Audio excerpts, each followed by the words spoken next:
Smuggling गांजा 6 गिरफ्तार। मारजीवाना महाराष्ट्र से हैदराबाद तक स्मगलिंग।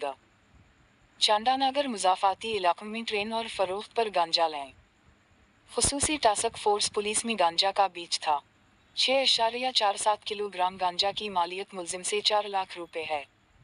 मुलजिम विनीत बकशु, चिंदी, क्रांति, निखिल हैं। पुलिस ने सकीरन को गिरफ्तार किया।